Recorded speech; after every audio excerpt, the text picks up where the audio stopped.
నువ్వు ఫస్ట్ ఇక్కడ నుంచి వెళ్ళిపో.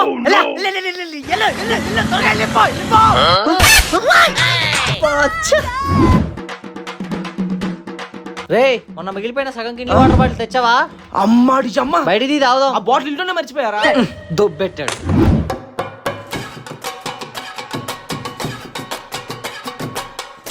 రే బాటిల్ ఫ్రిడ్జ్ లో పెట్టే. ఈ బాటిల్ ఎందుకు ఫ్రిడ్జ్ లో పెట్టడం? తాగి పక్కన పడే, రేపు ఇంకోటి కొనుక్కోవచ్చు. బాటిల్ వాడతారా కానీ అందులో ఉన్న సరుకు వాట్ వెళ్ళి పెట్టే. ఇప్పుడు ఈ బాటిల్ పట్టుకెళ్ళి ఫ్రిడ్జ్ లో ఓపెన్ గా పెట్టాను అనుకో, ఈ నీళ్ళ బాటిల్ కోసం నన్ను 3 చెరువులు నీళ్ళు తాగేస్తారు.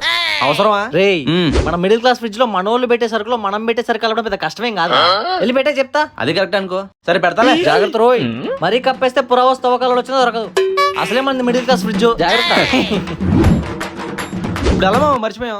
ఏంట్రా ఇలా చేసావు? ఇంట్లో ఇప్పుడు కానీ మీ చెల్లి చూసిందంటే ఇంకంతే. నువ్వు చెప్పినట్టు అది పురవాస్తు అవకాలు దొరకపోవచ్చు, కానీ తోబుట్టురా అదే నా చెల్లి, దానికి మాత్రం పక్కా దొరుకుతురా. మరి అదే మ్యాజిక్. ఇప్పుడు టోన్ గార్డ్ ఎలా ఎందుకంటే అన్నిసార్లు ఫోన్ చేసినా మనం లిఫ్ట్ చేయలేదు.